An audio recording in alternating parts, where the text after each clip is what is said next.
네, 안녕하세요 여러분들 반갑습니다. 금융가이너 접종을 누구보다 쉽게 알려주는 데이어 멘토 권혁철입니다. 오늘은 유한타증권이란 기업 리뷰해 보도록 할 텐데요. 사실 유한타증권은 여러분들도 아시다시피 증권사이죠. 그래서 증권사이다 보니까 당연하게도 투자자들의 주식 매매 수수료가 매출도 잡힐 텐데요. 그런데 내년부터 주식 거래 시간이 늘어난다라고 한답니다.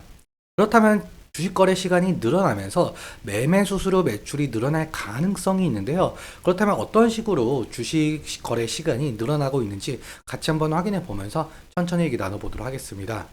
먼저 시작하기 전에 저희 데이업 채널에 오시면은 모든 종목들을 커버해 드리고 있으니까 찾아와 주시면 정말 감사하겠고, 제 영상도 끝까지 지켜봐 주시면서 댓글로 궁금하신 것들 남겨주시면은 다음 영상에서 말씀을 드리도록 하겠습니다.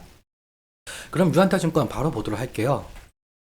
일단 유한타 증권 같은 경우 증권사죠. 그래서 투자 매매업, 중개업, 자문업, 일임업, 신탁업 이런 등등 사업을 하고 있고, 사실 그렇다면 대부분의 증권사들도 마찬가지일 텐데요. 당연하게도 증권사들은 위탁 매매 형태인 이 HTS, MTS를 활용해서 이용자들에게 수수료를 받아 매출에 잡히고 있죠.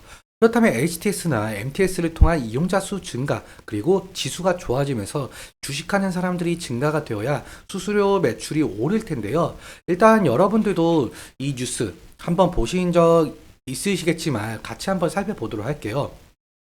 이번에 내년부터 주식 거래 시간이 오전 8시부터 오후 8시까지 늘어난다라고 한답니다.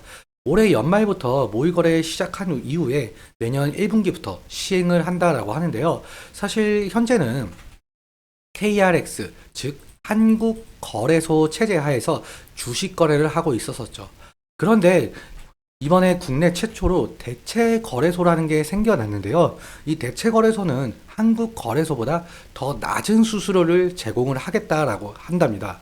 사실 대체 거래소 같은 경우는 이미 금융 선진국인 미국, 그리고 영국, 심지어 일본까지 이미 활성화가 되어 있는 상황이었는데요. 그런데 이제는 우리 한국도 이 대체 거래소가 생기면서 한국 거래소의 독점 체제 구조가 깨지게 되었고, 이제는 한국 거래소와 대체 거래소 간의 경쟁이 시작이 되겠죠. 그렇다면 투자자들은 이제 저렴한 수수료나 유리한 매매 체결 방식 등을 고려하면서 선택을 할 수가 있겠는데요. 예를 들면은 매매 체결 방식 같은 경우 매도와 매수 중간 가격인 중간가 호가까지 도입이 된다라고 하는데요. 이 중간가 호가는 매도 호가의 가장 낮은 가격과 매수 호가의 가장 높은 가격의 중간 가격에서 주문이 체결되도록 하는 방식이죠.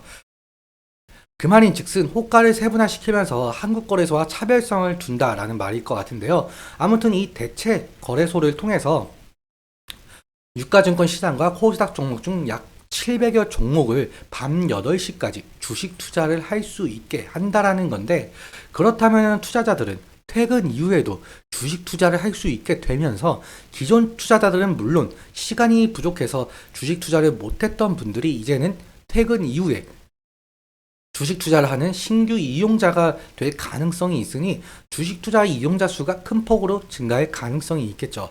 그렇다면 증권사들 모두 HTS나 MTS 이용자 수 증가와 주식 거래에 대한 수수료 매출에 어느 정도 긍정적인 영향을 줄 가능성이 높을 것 같습니다.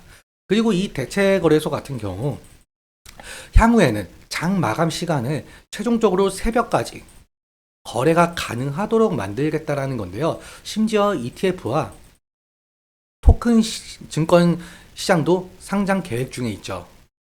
그렇다면 앞으로도 이용자 수는 지속적으로 증가를 할 테고, 이때 증권사 주식 매매 수수료 매출도 증가할 것으로 보이고 있죠. 이 부분은 좀 지속적으로 체크해 봐야 하는 이슈로 보이고 있습니다.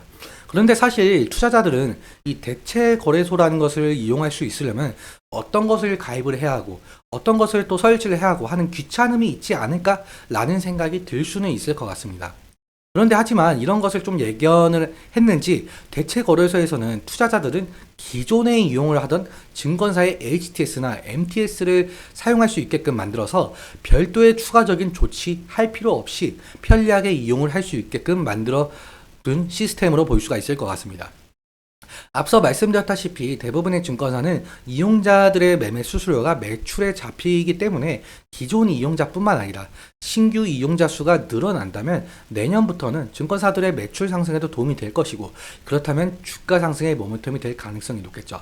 그런데 하지만 아직까지 어떤 점이 단점이고 어떤 점이 장점이고 정확하게 모른다는 점과 모의거래 이후에 나오게 될 문제점이 있을 가능성이 있어서 이 부분은 좀 계속적으로 체크해야 될 부분으로 보이고, 다시 정리하자면 유안타증권은 증권사이기 때문에 밤 8시 그리고 더 나아가서 새벽까지 거래가 가능해진다는 점을 이용한 이용자 수 증가를 지켜보는 것이 상당한 중요 투자 포인트 중 하나가 될 것 같습니다.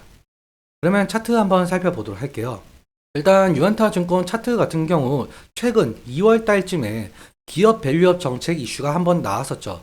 그래서 기업 밸류업 정책 이슈로 상당한 상승의 모습을 이끌어냈었는데, 그런데 지금 사실상 이번 총선에서 여당이 참패했었죠.